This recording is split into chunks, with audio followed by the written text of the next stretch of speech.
आज का बहुत ही शानदार कार्यक्रम है। थीम तो लोकतंत्र और मीडिया उस पर है और अभी आदरणीय गुलाब जी ने जो हमें मार्गदर्शन दिया है उस पर भी कुछ चर्चा करूंगा। आज के प्रोग्राम में हमें मंच पर आसीन होकर के जो ऊर्जा दे रहे हैं, ऐसे हमारे परम श्रद्धेय आदरणीय गुलाब कोठारी जी, पत्रिका समूह के माननीय एडिटर इन चीफ, हमारे इंदौर के निवासी और एक समाज सेवी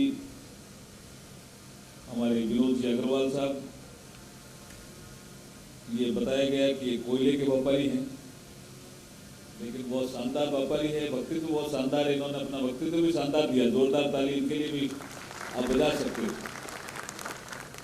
और हमारे vice chancellor Barkatullah university Bhopal के हमारे डॉक्टर सुरेश कुमार जैन साहब, इन्होंने गागर में सागर भरा, तो गागर में सागर भरने वालों के लिए भी थोड़ी तालियां बजा दीजिए भाई। अब मैं थोड़ा लंबा बोलना है या थोड़ा कम बोलना है? आप देखो उधर जो मोबाइल देख रहे हैं वो उनको पूछ रहा हूँ, लास्ट में तो मोबाइल देख रहे हैं, मुझे कितना बोलना है? 15 मिनट 20 मिनट कितना बोलना है? हाँ, वो जो लास्ट में बैठी है ना लड़की, वो बात भी कर रही, देखो अभी भी कर रही है। कितना बोलना है मुझे? 15 मिनट बोलना है, 20 मिनट बोलना है? अभी मुझे सुनना है आपको, मुझे सुनना, मुझे, हाँ आपको सुनना है। आप सब सुनोगे मुझे क्या? 15-20 मिनट तो सुनोगे? ठीक है।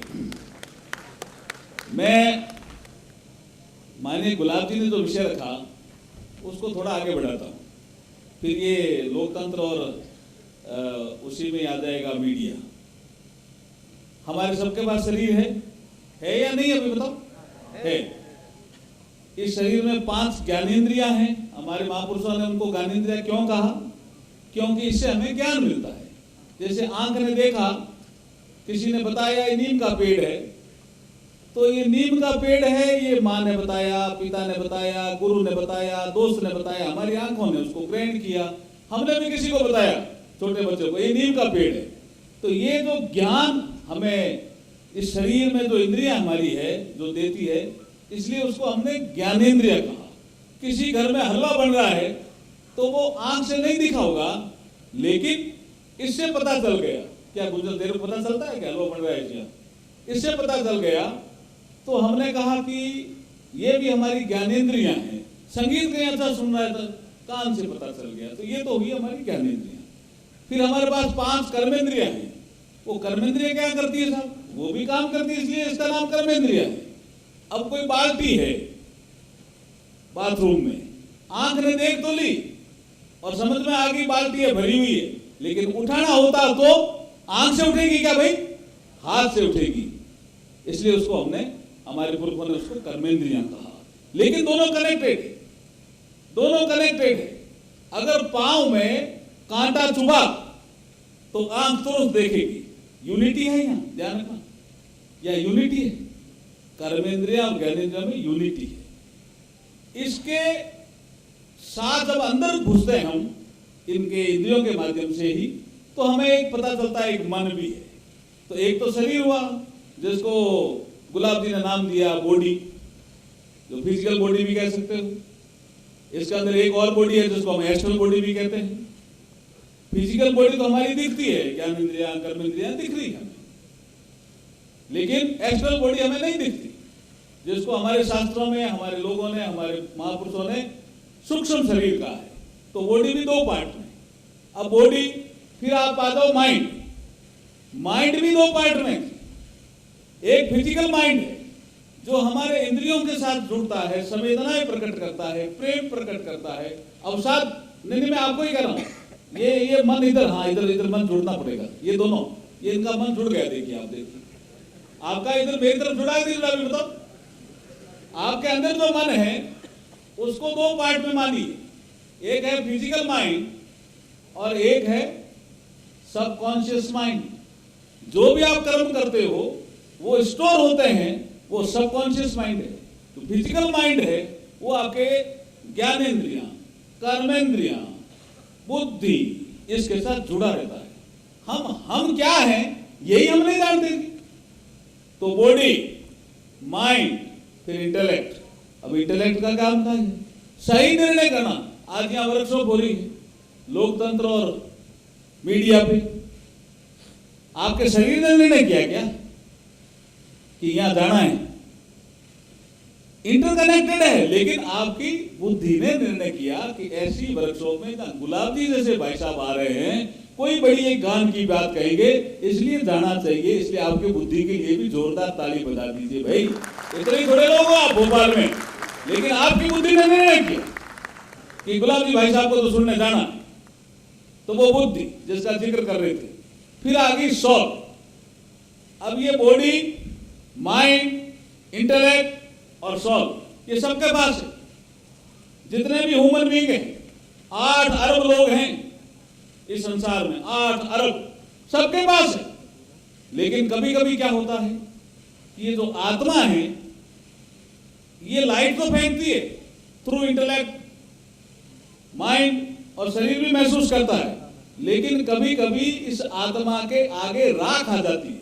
राख समझ तो अंग्रेजी में जिसको ऐश बोलते हैं, ऐश। जब वो ऐश आ जाती है, और कभी कभी ऐश की परत बड़ी बढ़ जाती है, कभी कभी छोटी रहती है, लेकिन इस ऐश को हटाने के लिए गुलाब कोठारी जैसे मनीषी आते हैं। तब हमारी ऐश जब हटती है तो हमें प्रकाश होता है अंदर, हम इंट्रोस्पेक्शन करते हैं, नो योरसेल्फ की बात करते हैं। ये तो कौन करता है जी? किसको फुर्सत है नो योरसेल्फ की बात करने की? ये परम श्रद्धेय आदरणीय गुलाब जी ही कर रहे हैं भाई साहब। इनके लिए जोरदार ताली बजनी चाहिए। ये तो इनका एक सब्जेक्ट हुआ। अब इन्होंने एक नया ज्ञान हमें दिया, पहले 1-2 जगह और भी दिया। हम तो ये पढ़ते ही आए हैं। वैसे संविधान में 3 ही अंग है, कार्यपालिका, विधायिका और न्यायपालिका, लेकिन सुनते आए हैं कि चौथा अंग मीडिया है। गुलाब जी ने हमें ज्ञान दिया, हमारे ज्ञान चक्षु खोले भी कि ये स्तंभ नहीं हो सकता, स्तंभ होते ही स्टेट से जुड़ जाएगा, स्टेट से नहीं जुड़ना है। तो क्या है? तो इन्होंने कहा ये मीडिया जो है ये सेतु का काम करता है, ब्रिज है। ब्रिज क्या करता है? नदी के उस पार अगर जाना है और अगर ब्रिज बना हुआ है तो हम भवसागर को पार कर लेंगे, नहीं तो देखते रहेंगे यार कैसे पार करें, नदी तो बहुत चौड़ी है और तेज चलती भी है। तो ब्रिज जीवन में भी जरूरी है। अब मैं आता हूं हमारे आदरणीय कपूर चंद जी पुलिस साहब। इमरजेंसी लगी, इन्होंने अपना अखबार तो 1956 में शुरू किया, बहुत 500 रुपए में अखबार शुरू की इन्होंने किया, कुछ मित्रों के सहयोग से 500 रुपए 1956 में। आज कितना बड़ा राजस्थान पत्रिका समूह बन गया। लेकिन इमरजेंसी लगी तो कुछ पत्रकार जिन्होंने इंट्रोस्पेक्शन नहीं किया वो परेशान भी हुए। किन्होंने देखा भी ऐसा कैसा शासन आ गया। लेकिन इन्होंने क्या किया? पुलिस जी, इनके पास शायद मुझे पूरा ध्यान है तो महिंद्रा जीप होती थी। महिंद्रा जीप के माध्यम से गांव गांव जाने लगे। उन्होंने कहा गांव जाने के लिए तो कोई नहीं रोकेगा।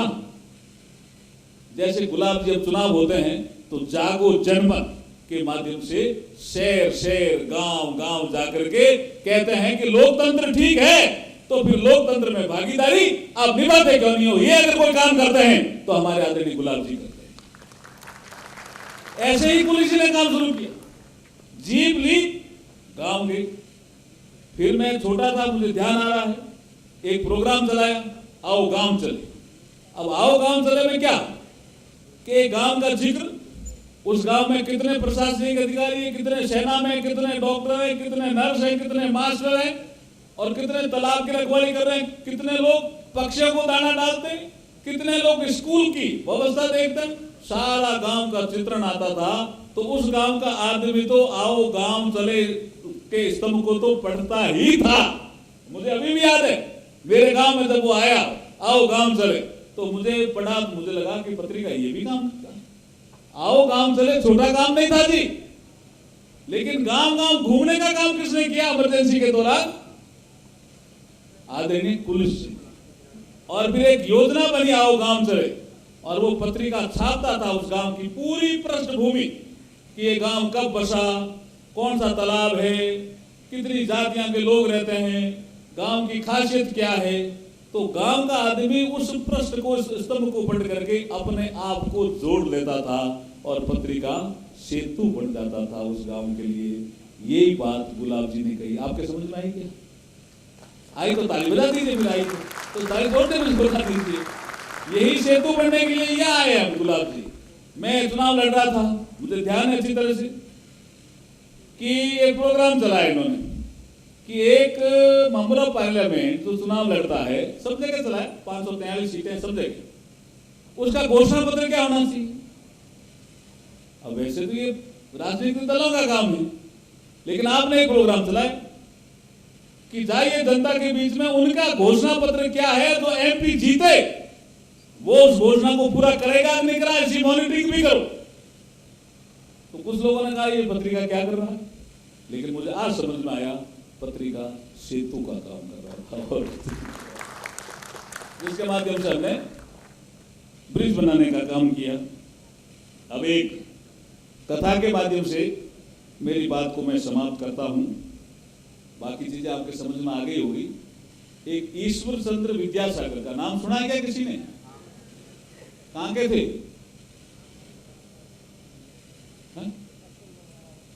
बंगाल, हाँ बिल्कुल ठीक है। मैं थोड़ा रुका इसलिए ताकि उधर से भी कोई, अभी अब तो कोई मोबाइल नहीं देख रहा, सब मेरी तरफ भी देख रहे हैं। अब ठीक है, ईश्वर चंद्र विद्यासागर बड़ा नाम था।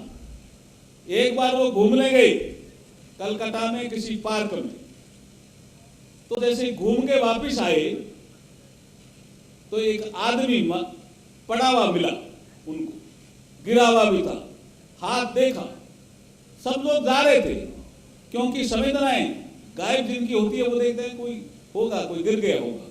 लेकिन जो संवेदनशील व्यक्ति होता है, जिसका मन जागृत होता है, तो ईश्वर चंद्र विद्यासागर रुक करके उनको देखा तो लगा बुखार है, श्वास को देखा तो पता चला चल रही है, तो उनको लगा जीवित है। उन्होंने उठाया, उनके पास जो साधन था उससे वो ले आए अपने घर पे, कलकत्ता में अपने घर पे ले आए। 3 दिन तक उसको होश नहीं आया। एक आयुर्वेद के डॉक्टर को बुलाया, उससे उसका इलाज करवाया, होश आ गया। वो ऐसी कोई वर्कशॉप में कलकत्ता में गए हुए थे, जब होश आया तब तो उनके घर में जब होश आया तो पूछा तुम कौन हो, तो उसने अपना परिचय दिया कि मैं कलकत्ता में उस बस्ती में रहता हूं। तो पता चला ये तो वाल्मीकि समाज का आदमी है, कोई पार्क में सफाई करने गया होगा, अचेत हो गया, ये तो पंडित जी उसको उठा लाए और हमारे घर में भी रख दिया, तो हल्ला हो गया। तो एक आदमी जो उनके घर में संवेदनशील था, वो दौड़ा दौड़ा गया। ईश्वर चंद्र विद्यासागर, जैसे मैं पोडियम पे यहाँ खड़ा भाषण दे रहा हूँ, ऐसे भाषण दे रहे थे, उनको पर्ची थी कि आपके घर में कोई झमेला हो गया बड़ा, कलकत्ता में झमेला बोलते हैं विवाद को, बड़ा बड़ा झमेला हो गया है, तो आपको घर चलना चाहिए जल्दी, ये इस कार्यक्रम को जल्दी समाप्त करना चाहिए। तो ईश्वर चंद्र विद्यासागर घर जाते हैं, घर जाकर के पूछते हैं कि क्या हुआ, इतने लोग क्यों इकट्ठे हुए? बोला साहब वो जिसको आप लेकर आए थे वो चेतन में हो गया, मतलब उसको चेतनता आ गई। तो बोला अच्छी चीज है ना? कहना अच्छी नहीं है तो क्या हुआ कि उसने जो एड्रेस बताया है उससे बहुत गड़बड़ होगी। बोला क्या? कि वो वाल्मीकि समाज का आदमी है। तो बोला क्या हुआ? अब वो मानवतावादी थे, तो मानवतावादी कैसे बने? जब मनुष्य अंदर झांकता है, मन की ओर जाता है, बुद्धि की ओर जाता है, जिसका जिक्र माने गुलाब जी कर रहे थे, तो वो मानवतावादी थे। उन्होंने कहा क्या हुआ भाई, मनुष्य तो है ना? हाँ मनुष्य तो है, लेकिन वो वाल्मीकि समाज का आदमी है, उसको आपने घर में रख दिया, ये तो बड़ा गड़बड़ हो गया। आजादी से पहले की जमाने की बात है। अब वो अपने समाज के लोगों के, घर के लोगों को ईश्वर चंद्र विद्यासागर समझाते हैं, नहीं समझ में आता है तो जोर से कहते हैं कि मैंने रखा क्योंकि वो मेरा भाई है। जैसे ही उन्होंने कहा कैसे पंडित जी, भाई कैसे? हाँ ताली थोड़ी आगे बढ़ेगी, आगे आगे क्लाइमैक्स आ रहा है। नहीं आगे आ रहा है, क्लाइमैक्स आ रहा है। आप जिस ताली बजा रहे हो, आपका क्या नाम? राजेश जी ताली जोरदार बजा रहे, आनंद आ रहा है। राजेश जी के लिए ताली बजाइए आप जोरदार। लेकिन आगे क्लाइमैक्स आ रहा है। उन्होंने पूछा समाज के लोगों ने भाई कैसे हो?